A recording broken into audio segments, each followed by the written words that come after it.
Assalamualaikum warahmatullahi wabarakatuh. Berjumpa lagi dalam kuliah makroekonomi. Sekarang adalah kuliah 11 ya. Kita sekarang akan membahas inflasi dalam Islam. Kemarin di minggu lalu kita sudah bahas bahwa inflasi ini adalah salah satu tujuan makroekonomi selain daripada output ya dan penciptaan lapangan tenaga kerja. Nah, inflasi ini adalah terkait tentang apa itu eh, peningkatan harga-harga secara umum ya dalam perekonomian. Ini adalah outline pertemuan kita kali ini, kuliah kita kali ini. Kita akan bahas apa itu sebenarnya inflasi dan bagaimana ruang lingkupnya, sejarah inflasi, juga dasar teori inflasi menurut Islam. Dasar-dasar teori inflasi secara konvensional Anda sudah bahas di kuliah makroekonomi dan juga ekonomi umum mungkin ya. Dan kita juga akan bahas salah satu model saja yang dikemukakan oleh Imam Al-Maqrizi tentang inflasi ini. Beliau ini salah satu pakar ekonomi Islam ya yang banyak concernnya terkait mata uang ya atau tingkat harga. Oke. Nah, kita tahu bahwa inflasi ini merupakan satu masalah ya dalam perekonomian. Inflasi dianggap sebagai bentuk taxation ya. Taxation itu men-tax atau mempajak tanpa ada legislation ya, tanpa ada peraturan. Ini menurut Milton Friedman ya. Kita punya uang 1 juta sekarang mungkin akan berbeda. Sekarang bisa misalnya membeli 10 item barang. Nah, dengan asumsi misalnya 10% terjadi inflasi, ini tahun depan misalnya ya, yearly-nya, maka akan menyebabkan kita itu hanya bisa membeli 9 barang saja. Nah, ini seakan-akan ada pajak ya yang tanpa terlihat, tanpa ada aturannya. Dan ini adalah sesuatu hal yang tentu saja kalau kita tidak bisa kendalikan, ini akan bisa berdampak pada tingkat kesejahteraan yang semakin menurun ya. Bahkan menurut Margaret Thatcher ya, inflasi itu adalah ibu ya atau orang tua dari pengangguran dan perampok yang tidak terlihat ya. Bagi siapa? Tentu saja perampok bagi orang-orang yang menyimpan uangnya ya dan tidak mengusahakan uangnya gitu ya. Ya kalau kita hanya menyimpan uang di bantal, di bawah bantal gitu ya, tentu saja kalau terjadi inflasi maka sebenarnya uang itu nilainya berkurang seperti kita bahas tadi. Ya, bahkan menurut Frederick Loss ya, Loss ini bahwa inflasi itu ibarat dosa ya. Inflasi itu bagi semua pemerintah ini mereka itu mengumumkan, tetapi sebenarnya mereka juga yang menyebabkan inflasi. Ini menurut beliau ya. Jadi misalnya seperti ini, BI itu atau bank sentral itu mengumumkan inflasi tahunan, bulanan. Ya padahal bagi mereka itu sebenarnya mereka juga yang meng-create inflasi. Bank sentral meng-create mata uang ya, kita bahas minggu lalu. Maka ini yang menyebabkan penurunan nilai uang atau pemerintah yang menciptakan misalnya budget defisit dan menganggarkan atau kebijakan fiskal ini juga berdampak inflasionari ya. Nah, ini pandangan-pandangan terkait ya inflasi. Ya bukan berarti tidak boleh, tetapi ini yang harus dikendalikan ya, harus dikendalikan. To some extent inflasi juga penting ya. ini adalah insentif bagi misalnya produsen. Kalau tidak ada kenaikan harga, bagi produsen juga kan tidak mau ada insentif untuk bisa berproduksi di kemudian hari ya. Kalau harga-harganya sama dengan adanya kenaikan harga, tentu bagi bagi mereka juga ini ada insentif ya dan seterusnya. Jadi tidak semua inflasi itu buruk, tetapi kalau tidak bisa dikendalikan ini akan berdampak yang sangat terhadap terhadap terutama terhadap kesejahteraan yang ujungnya ya. Pertama terhadap saving dulu, yang kemudian adalah ujungnya adalah terkait kesejahteraan masyarakat. Oke, nah inflasi, ya inflasi itu ini fenomena ya, fenomena bukan kenaikan satu atau dua barang ya. Jadi ini bukan terkait satu pasar ya, tetapi ini kenaikan secara umum ya, harga barang-barang ya. Jadi barang-barang itu eh, overall ya, secara umum itu meningkat harganya dan ini relatif terus-menerus. Nah, ini yang disebut inflasi. Jadi kalau misalnya dalam perekonomian ini harga laptop naik atau harga handphone naik, ya kalau harga handphone saja dan ini tidak apa, tidak secara agregat tidak menyebabkan inflasi, tidak menyebabkan kenaikan harga secara umum, tentu ini bukan inflasi namanya. Ya. Nah, inflasi itu berarti kenaikan harga-harga secara umum. Makanya dalam perhitungan inflasi ini pemerintah atau BPS ya, Badan Pusat Statistik misalnya mengelompokkan atau mencacah atau mensurvei banyak item ya, puluhan item ya, hampir mungkin sekitar 50-an ya, di berbagai macam di berbagai kota ya di Indonesia. Nah, ini item-item ini kemudian dilihat harganya, bagaimana pergerakan harganya, dibuatkan indeksnya ya, menjadi CPI misalnya. CPI itu apa? Consumer Price Index.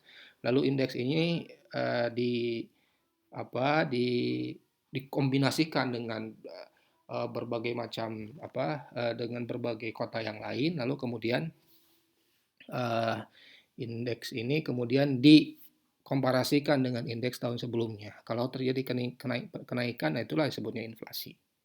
Ya, secara makro inflasi kita sudah bahas minggu lalu ya. Ini eh, terjadi di pasar barang terjadi karena pasar dan barang dan uang ini terjadi pergeseran ya. Ada keseimbangan pasar barang dan pasar uang yang bergeser ya, entah itu pasar uang atau pasar barang atau kedua-duanya. Nah, inilah dalam framework Keynesian ini disebutnya ISLM. Lalu ISLM yang naik ya akan menyebabkan AD yang naik ya. AD yang naik, agregat demand yang naik. Ya, atau bisa juga karena pasar barang yang lain ya, pasar barang yang lain menyebabkan agregat supply-nya yang turun ya, sehingga harga barang juga semakin bisa akan naik ya. Jadi ujungnya kan ADAS ya, tetapi ADAS ini kan banyak sumbernya. Kalau AD kan ini dari framework Keynesian ya, ISLM atau Islam gitu ya kalau konteks syariah.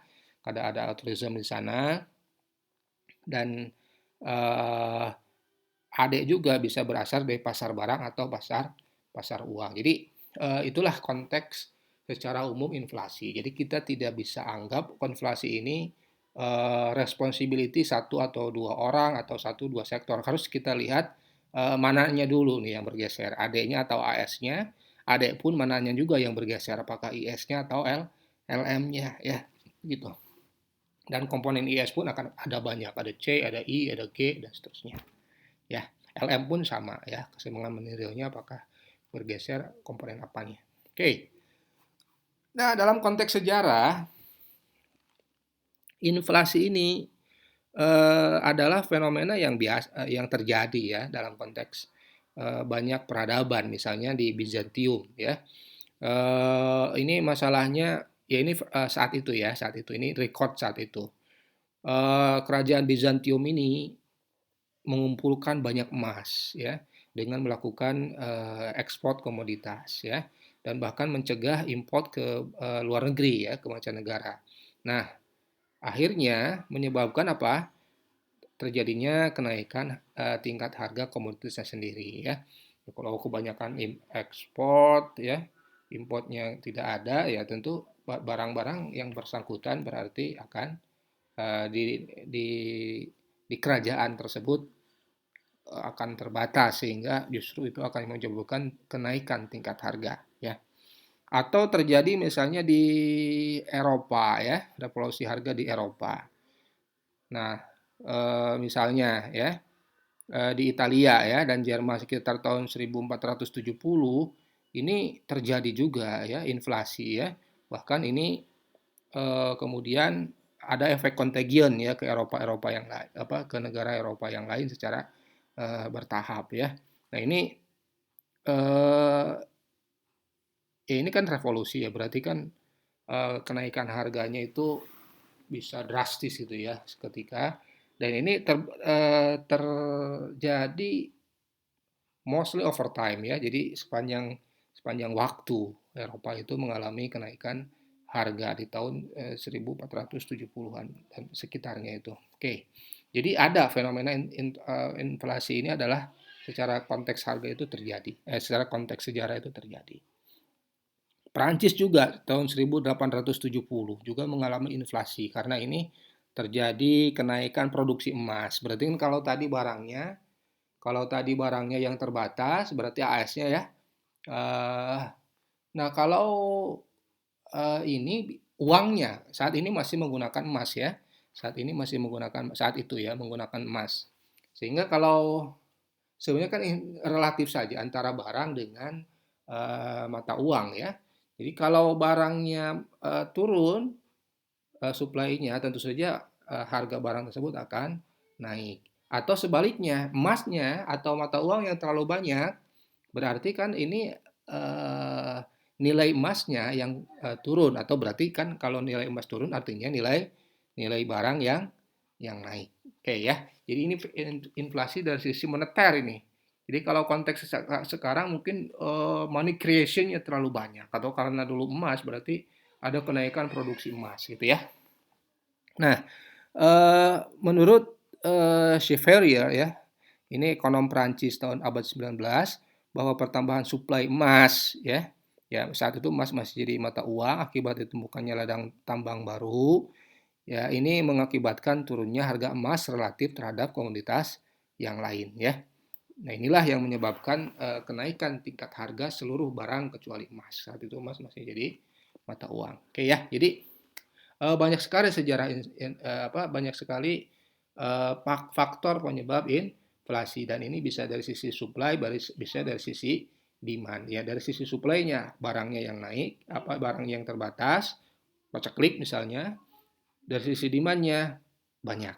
Bisa faktor IS-nya, bisa faktor LM-nya. Kalau LM-nya naik berarti inflasi juga, IS-nya naik bakal akan inflasi juga ya karena akan menyebabkan ada yang bergeser. Oke, gitu ya. Nah, secara konvensional, teori inflasi ini mudah ya. Ini persamaan Irving Fisher ini ya, teori kuantitas uang atau quantity theory of money ya. Ini klasik ya, bahwa uang itu MV ya, uang dengan dikalikan velocity ini akan sama dengan tingkat harga dikalikan Q. Nah, Q ini kemudian kan tidak bisa kita ukur ya, ya bisa kita ukur dengan transaksi, jumlah transaksi, tapi juga susah juga diukurnya. Akhirnya Q atau T ini kemudian kita ukur dengan Y ya atau output real gitu ya. Nah, PQ sendiri atau PY sendiri itu adalah output nominal gitu ya. Nah, sehingga kalau kita ambil P di sini adalah sama dengan MV per Q. Kalau kita lon kan, lon P sama dengan lon M plus lon V minus lon Q ya. Berarti kan persentase perubahan P ini akan sama dengan persentase perubahan MV ini minus persentase perubahan Q. Itu ya. Itu idenya. Jadi tiga hal ya yang menyebabkan inflasi. Apa itu? Satu, sirkulasi uang ya atau kecepatan perpindahan uang antar masyarakat yang begitu cepat, berarti kan terlalu konsumtif nih uangnya, masyarakat tuh konsumtif sekali ya. Ya untuk sehingga ada money demand di sana, keseimbangan money real naik ya. Yang kedua, bisa juga karena terlalu banyak uang yang dicetak atau diedarkan ke masyarakat. Berarti kan masalah M-nya ya. Ada masalah M-nya. Yang ketiga, tentu saja terjadi penurunan output secara nasional. Berarti kan key-nya di sini ya. Minus key-nya gitu kan kalau kita loan kan seperti itu. Jadi kita lihat dulu mana sumbernya. Nah, kalau dalam strategi penanggulangan inflasi ya dilihat dulu sumbernya apa. Jadi jangan main hantam misalnya inflasinya penyebabnya supply malah yang dikejar demand-nya atau sebaliknya gitu ya. Ya kalau karena pacaklik ya jangan diberikan obat dari sisi moneter ya berarti pacakliknya yang harus dinaikkan, efek produktivitasnya yang harus dinaikkan dan seterusnya ya. Oke. Nah, setelah teori quantitative theory of money, ya ini kan klasik ya.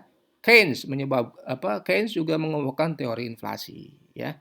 Jadi menurut teori Keynesian bahwa inflasi itu disebabkan masyarakat hidup di luar batas kemampuan ekonominya, gitu ya. Nah, dengan kata lain, inflasi menurut Keynes ini terjadi karena AD yang terlalu besar. Berarti berarti kebanyakan menurut Keynes ini bukan supply-nya yang tidak ada atau ya ya ini fenomena tahun 1928 ya. Bukan karena supply-nya yang tidak ada, tetapi memang karena demand-nya yang terlalu tinggi gitu ya. Nah, sehingga solusi yang harus diambil adalah mengurangi jumlah AD itu sendiri. Apa itu? Misalnya dengan mengurangi G ya, meningkatkan tax atau dengan kebijakan uang ketat gitu ya. Ini kalau misalnya dalam satu perekonomian terjadi overheating ya, bahasanya overheating ya, atau ekonomi yang terlalu panas.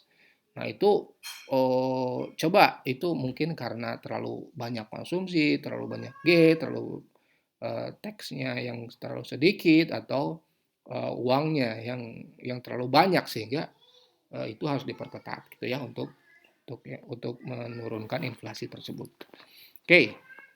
Ada juga teori yang lain. Ini dari teori strukturalis. Ini lebih ke jangka panjang ya.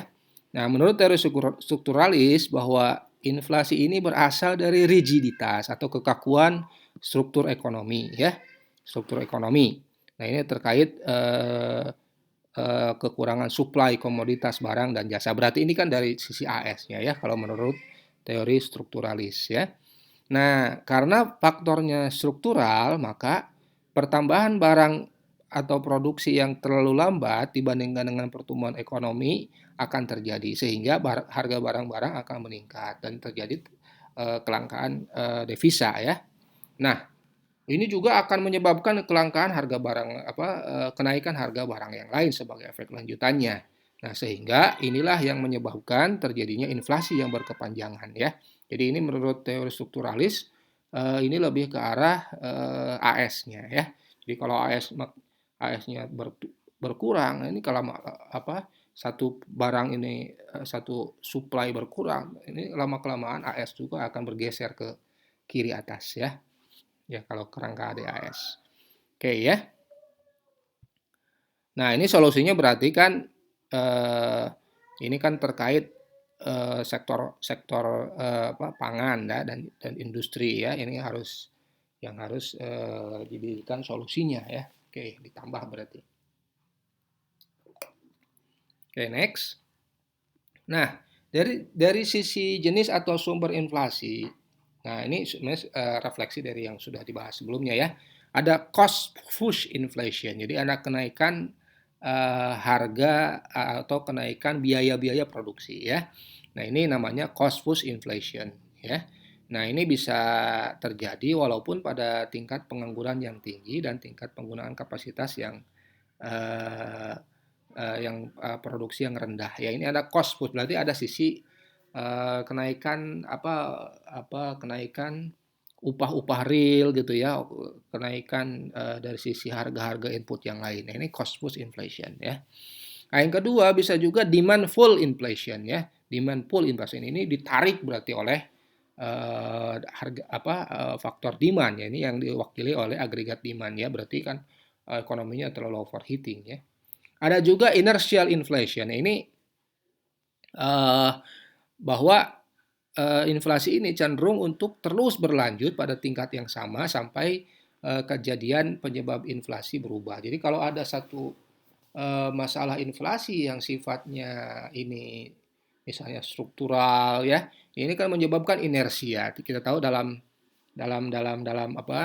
fisika yang namanya inersi itu kan kelembaman ya. Jadi kalau sudah masalahnya ini belum diselesaikan, maka inflasi ini akan terus-menerus akan terjadi. Ya, akan terus-menerus terjadi ya. Misalnya selama kontrak finansial dan upah-upah ini adalah menyebabkan inflasi ya, dan ini akan terjadi kelembaman dalam inflasi kalau masalah ini belum diselesaikan ya, masalah kontrak upah, kontrak finansial dan seterusnya. Bisa juga inflasi ini disebabkan oleh policy ya. Jadi oleh policy misalnya kebijakan ekspansi moneter ya yang terus-menerus ya, atau bahasa sekarang itu easy monetary targeting ya, easy monetary expansion ya. Jadi ekspansi moneter yang terus-menerus atau terlalu longgar ya, Misalnya untuk membiayai defisit anggaran ya. Ini kasus Zimbabwe ya.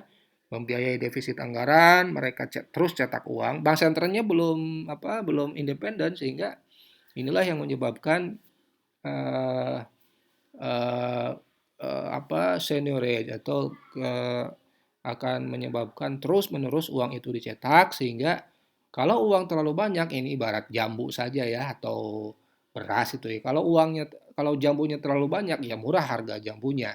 Nah, kalau uangnya terlalu banyak akibat terus-menerus dicetak untuk membiayai defisit anggaran, maka tentu saja harga uang akan relatif terhadap barang yang lain akan turun. Nah, inilah sebutnya kalau harga uang turun artinya harga barang yang lain akan naik. Nah, inilah yang disebut inflasi. Oke. Nah, dampaknya ya ini tidak perlu ya dibahas. Ini cukup banyak ya dampaknya. Investasi akan berkurang ya kalau terus-menerus terjadi inflasi, maka ini kan tidak nyaman ya perekonomian itu tidak nyaman ya, sehingga akan mereduksi insentif orang berinvestasi. Mendorong tingkat bunga tentu ya. Kalau inflasinya terus naik, maka bank sentral akan punya kecenderungan untuk menaikkan tingkat bunga. Tingkat bunga kenapa? Karena untuk menarik lagi uang yang sudah beredar ya. Kalau menarik lagi kan berarti inflasinya akan turun. Nah, tetapi kalau tingkat bunga yang terlalu tinggi, maka tentu saja akan menyebabkan apa? Biaya modal, biaya financing, biaya kredit, biaya yang lain ya di sektor finansial ini akan tidak efisien. Ini yang menyebabkan apa suku bunga kredit, suku bunga yang lainnya akan naik, sehingga ini tentu saja akan membebani masyarakat ya yang mempunyai pembiayaan ya. Bahkan kalau ini dampak lanjutan daripada kenaikan tingkat bunga, ini akan menyebabkan kalau tingkat bunga terlalu tinggi, maka apa? Maka kecenderungan orang itu akan menyimpan dananya itu bukan di sektor real, malah akan masuk ke sektor finansial, sehingga kita tahu di sektor finansial banyak hal-hal yang sifatnya spekulatif, sehingga penanaman modal yang bersifat spekulatif di pasar finansial akan dengan tingkat bunga yang tinggi ini akan semakin banyak, akan semakin tinggi ya. Nah, ini akan menimbulkan ketidakpastian dalam ekonomi, menimbulkan kegagalan pelaksanaan pembangunan, misalnya pembangunan sudah di-create misalnya dengan tingkat bunga tertentu, sekarang the Fed menaikkan tingkat bunga, tentu saja akan bisa menyebabkan gejolak ya. Pembayaran utang juga akan semakin naik ya. Pembayaran utang akan semakin naik. Pembiayaan juga akan semakin naik. Ya, bahkan akan menyebabkan daya saing produk nasional akan berkurang, menimbulkan defisit neraca pembayaran. Kita tahu defisit neraca pembayaran atau bill of payment untuk membiayai membiayai untuk membayar utang itu akan terlalu besar ya, ya. Atau bisa juga karena penurunan harga atau daya saing produk nasionalnya yang berkurang gitu ya. Oke. Jadi banyak sekali hal-hal yang buruk yang menyebabkan bahwa inflasi yang tidak terkendali ini dihindari oleh masyarakat. Oke, nah bagaimana kebijakan pengendalian inflasi? Ya kita tahu kebijakan bisa dengan kebijakan fiskal, bisa dengan kebijakan moneter. Fiskalnya apa? Ya tentu saja masuknya ke IS. Berarti IS-nya yang harus digeser ke kiri, ke kiri, ke kiri atas. Berarti apa? Dengan misalnya mengurangi G, ya, atau dengan menaikkan tax, ya, misalnya. Ya ini kan kebijakan. Kalau konsumsi kan bukan kebijakan, itu kan perilaku sektor ya, perilaku masyarakat. Oke, bisa juga melalui kebijakan moneter, tentu saja dengan mengendalikan money supply ya. Bagaimana instrumennya? Ya dengan OPT, operasi pasar terbuka. Misalnya dengan pembelian atau penjualan surat berharga bank sentral ya. Bank sentral kan punya surat berharga ya, yang mempunyai harga namanya sertifikat Bank Indonesia ya. Jadi kalau surat berharganya dijual berarti kan uang nanti akan masuk ke bank sentral, berarti akan ini kan bisa mengurangi inflasi ya, mengurangi tingkat harga. Kalau BI atau bank sentral ini membeli kembali, berarti ini kan kebijakan ekspansif ya, kebijakan ekspansif ya. Bisa juga dengan menarik uang dari sistem perbankan ya. Ya misalnya dengan eh, menaikkan giro wajib menaikkan giro wajib minimum ya, atau menaikkan atau menurunkan giro wajib minimum ya, GWM. Kalau misalnya GWM rate-nya dinaikkan, ini kan berarti tentu bank sentral ini ingin menarik uang ya, ingin menarik uang ya, karena orang atau menurunkan GWM ini berarti ingin menyalurkan uang ke masyarakat gitu ya. Bisa juga untuk dengan cara meningkatkan tingkat suku bunga atau diskonto yang memperlambat heating ekonomi ya. Kalau ekonomi terlalu heat maka naikkan saja suku bunganya. Ini yang dilakukan secara konvensional ya. Dengan menaikkan suku bunga maka overheat di sektor real ini akan lari ke sektor finansial, akan lari ke misalnya sertifikat Bank Indonesia, akan lari ke instrumen-instrumen surat berharga yang dimiliki bank sentral. Oke. Nah, bagaimana dalam Islam teori inflasi ini? Dalam Islam sama ya, bahwa inflasi ini akan berakibat sangat buruk bagi perekonomian karena yang pertama akan mengganggu fungsi dari uang ya, mengganggu fungsi tabungan juga, mengganggu pembayaran di muka, dan juga akan mengganggu unit penghitungan, berarti akuntansi juga akan inilah yang menyebabkan adjustment terus ya. Jadi bahkan inflasi ini bisa menyebabkan inflasi lanjutan ya, atau contagion ya. Inflasi juga bisa melemahkan insentif atau semangat menabung masyarakat ya, sehingga akan lama kelamaan akan menurunkan marginal propensity to save ya. Inflasi juga akan meningkatkan kecenderungan belanja terutama untuk kebutuhan non primer dan barang mewah. Ini akan menaikkan marginal propensity to consume ya. Nah, inflasi juga akan menyebabkan atau mengarahkan investasi kepada hal yang non produktif. Ya, tadi disebut ya. Instead of daripada kita itu simpan, misalnya masyarakat itu simpan di sektor real, lebih baik karena karena ini terjadi inflasi dan suku bunga ditambah dari suku bunga di sisi di bank sentral itu tinggi, ya lebih baik simpan saja misalnya di instrumen-instrumen keuangan ya.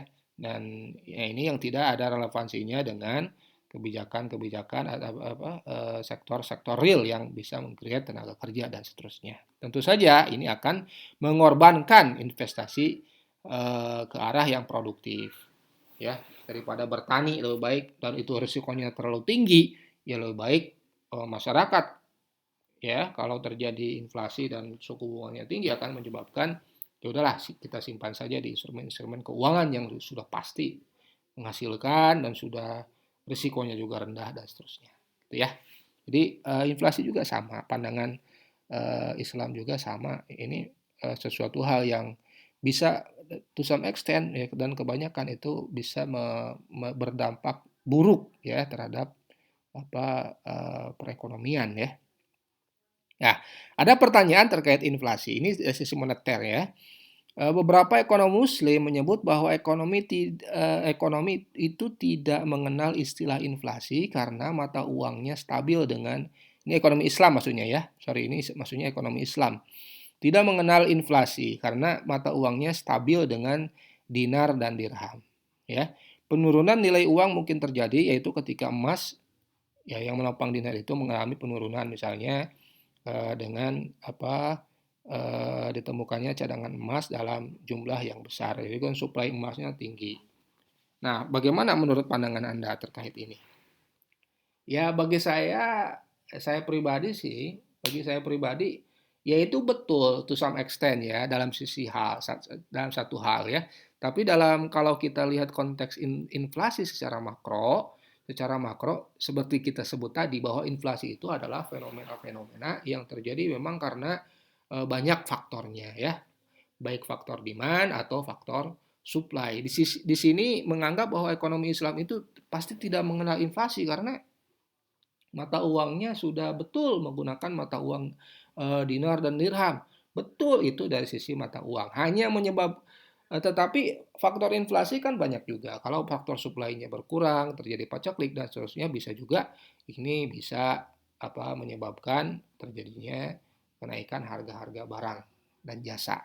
Jadi Anda harus objektif bahwa ekonomi Islam dalam ekonomi Islam bisa terjadi inflasi karena apa? Karena apa? Bukan berarti dengan penerapan dinar dan dirham misalnya itu plank ya atau 100% semuanya bisa menghindari inflasi ini. Bukan seperti itu. Tetapi itu hanya ya teman-teman petik hanya mengurangi salah satu sumber inflasi. Ya, bagus kalau misalnya mata uangnya dinar dirham atau to some extent rupiah itu misalnya atau mata uang itu dikaitkan bukan hanya emas sebenarnya dikaitkan atau dicadangkan ya ataupun mempunyai reserve dalam bentuk sesuatu hal yang bernilai misalnya emas atau perak atau misalnya logam-logam mulia atau sekarang mungkin minyak bumi dan seterusnya itu ya. Jadi hati-hati kita itu harus objektif ya dan jangan terlalu mengklaim bahwa kalau misalnya dinar dirham bisa inflasi, inflasinya bisa tidak ada dan seterusnya. Itu tidak bisa. Tidak, kita harus berpikir objektif karena ekonomi itu adalah masalah supply dan demand dan seterusnya. Oke. Nah, menurut teori Al-Makrizi ini inflasi dari teori Al-Makrizi ini tahun 1300 sampai 64 sampai 1441 Masehi ya ini beliau ini merupakan murid Ibnu Khaldun ya. Oke, inflasi ada dua. Wah, ternyata teori inflasi itu sudah ada dari semenjak tahun 1364 ya. Bahkan sebelum ada Adam Smith nih. Bahwa inflasi ini bisa berasal dari berkurangnya persediaan barang. Berarti natural inflation. Ini berarti kan karena faktor AS atau kenaikan penurunan AS atau kenaikan AD ya agregat demand di mana orang tidak mempunyai kendali atasnya. Nah, ini berarti kan ini disebutnya beliau ini menyebut natural inflation ya. Dan teori Al-Makrizi juga menyebut bahwa inflasi juga bisa terjadi karena kesalahan manusia atau human error ya inflation. Misalnya karena terjadi korupsi atau masalah administrasi yang buruk ya, pajak yang berlebihan, memberatkan petani atau jumlah uang yang berlebihan. Jadi Al-Makrizi ini menggolongkan dua ya. Ini memang karena masalah yang mau tidak mau ya alamiah gitu penurunan AS atau kenaikan AD bisa juga karena masalah human-nya ya, masalah human error-nya atau moral hazard di sini ya. Masalah kebijakan dan seterusnya. Korupsi juga masuk ke human error inflation ya. Alamiah ada juga bisa karena terlalu banyak eh, bisa karena terlalu tinggi AD ya, terlalu tinggi agregat demand. Ya misalnya uang yang masuk dari luar negeri terlalu banyak, berarti net export terlalu banyak menyebabkan agregat demand terlalu tinggi misalnya ya.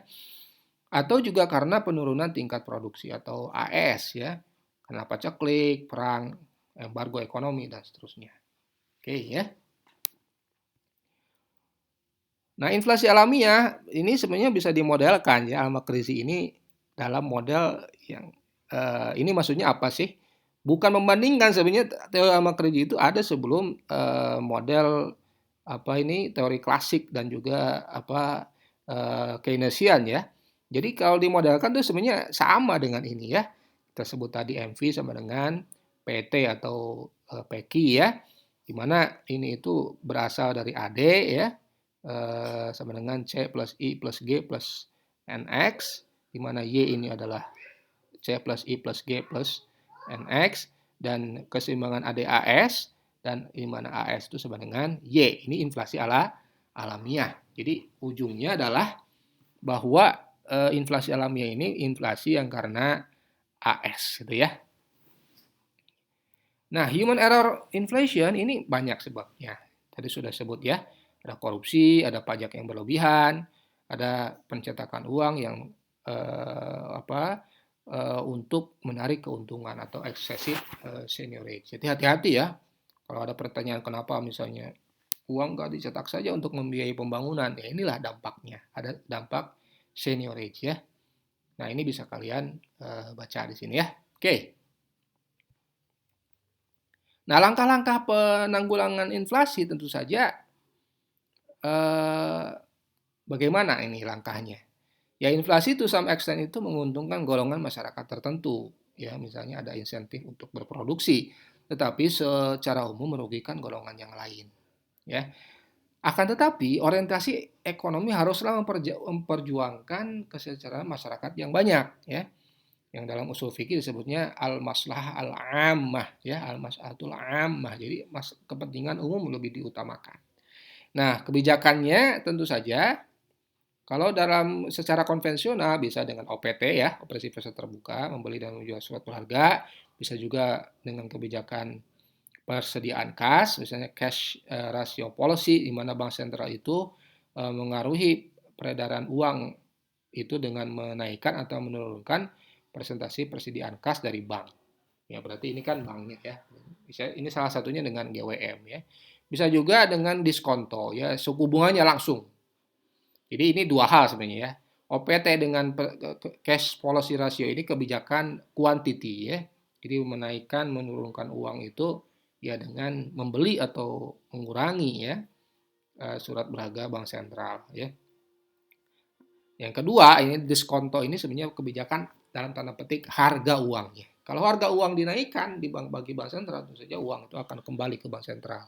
Kalau harganya turunkan, uang akan kembali lagi ke sektor real. Ini menurut pandangan konvensional. Oke, nah kalau menurut ekonomi syariah, ya ini ada pengecualian. Apa itu? Tidak menggunakan instrumen bunga atau juga dengan eksesif ya money creation ya, tidak dengan ekspansi moneter yang ekspansif yang dengan pencetakan uang, karena di kuliah minggu lalu kita sebut bahwa uang itu hati-hati, uang itu harus merefleksikan apa yang dibutuhkan. Money supply itu sebenarnya bukan di-create secara exogenous oleh bank sentral, tetapi bank sentral ini harus memperhatikan betul nggak sektor ini membutuhkan uang ini. Ya, kalau tidak membutuhkan, nah itulah yang menyebabkan inflasi. Sehingga bank sentral itu harus mengarahkan kebijakannya terhadap apa? Misalnya mendorong MS yang cukup untuk membiayai pertumbuhan potensial Y, ya, dalam jangka menengah dan jangka panjang ya, untuk demi mencapai P yang stabil. Sasarannya dengan menjamin bahwa pengembangan moneter yang tidak berlebihan, ya, melainkan cukup dengan memanfaatkan kapasitas perekonomian dalam menyediakan barang dan jasa bagi kesejahteraan sosial ya, seperti kita bahas minggu lalu bahwa MS itu adalah bukan eksogenus, MS ini harus sifatnya endogenus ya, harus endogenus, harus melihat apa itu yang terjadi di sektor realnya ya. Nah, bahkan esensi dari ekonomi Islam itu adalah bagaimana uang itu perputaran di sektor itu cepat sekali ya, harus cepat di sana. Oh, jadi aktivitas ekonomi itu berjalan ya. Ekonomi itu tidak lepas dari aspek apa? Satu produksi, dua distribusi, ketiga transaksi ya. Dan ini berputar terus di kalangan masyarakat. Inilah yang menyebabkan ekonomi itu bergerak. Jadi uangnya mungkin tidak, tapi kalau terus bergerak ekonomi ini menyebabkan apa perputaran uang di sektor itu tinggi. Inilah yang menyebabkan income creation ya. Inilah yang menyebabkan penyerapan tenaga kerja dan seterusnya, gitu ya. Nah, dari sisi kebijakan fiskal juga ini out of context sebenarnya ya. Ini kebijakan fiskal juga harus diatur ya. Nah, kalau fiskal G-nya itu harus hati-hati ya. Harus sesuai dengan perencanaan, tidak terlalu ekspansif, terlalu bombastis untuk budget defisit gitu ya. Karena apalagi tidak ini itu melampaui batas kemampuan gitu ya. Jadi lebih baik ini betul-betul diperkirakan ya. Utang luar negeri atau utang domestik juga harus diperkirakan. Apakah masyarakat ini cukup mampu untuk bisa atau perekonomian itu cukup mampu bisa mengembalikan itu. Membiayai utang dengan utang itu perlu ya utang itu ya silahkan berutang tapi memang untuk kebutuhan yang doruri ya untuk kebutuhan yang mendesak ya. Oke. Instrumen pajak juga bisa untuk mengontrol misalnya eh, kebijakan tarif pajak ya untuk stabilisasi daya beli masyarakat itu ya. Terus kebijakan fiskal yang lainnya misalnya melarang konsumsi yang berlebih, bukan dengan menggalakkan konsumsi yang berlebihan, malah melarang atau menghimbau masyarakat tidak menggunakan apa sumber dayanya untuk terus menerus terhadap apa konsumsi yang tidak yang tidak ada dampak apa multipliernya gitu ya. Atau ini lari misalnya ke entitas yang lain. Kita konsumsi barang impor itu ya dan barangnya barang luxury dan seterusnya. Bukan misalnya konsumsi yang ada efek multipliernya ke masyarakat yang nanti kita keluar dari kantong sebelah kanan masuk ke kantong sebelah kiri, gitu ya. Melarang juga segala macam penimbunan ya. Penimbunan atau transaksi yang bersifat eksploitatif.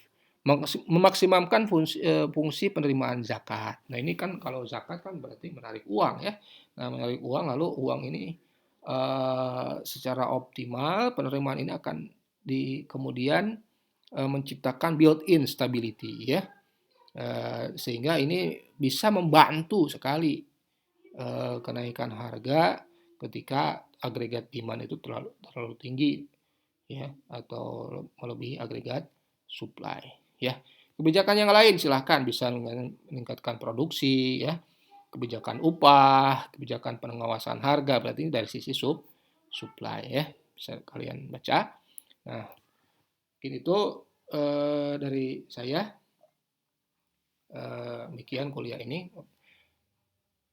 Sekira ada pertanyaan silakan uh, di forum atau di komen di YouTube ini. Demikian wabillahi taufiq wal hidayah. Assalamualaikum warahmatullahi wabarakatuh.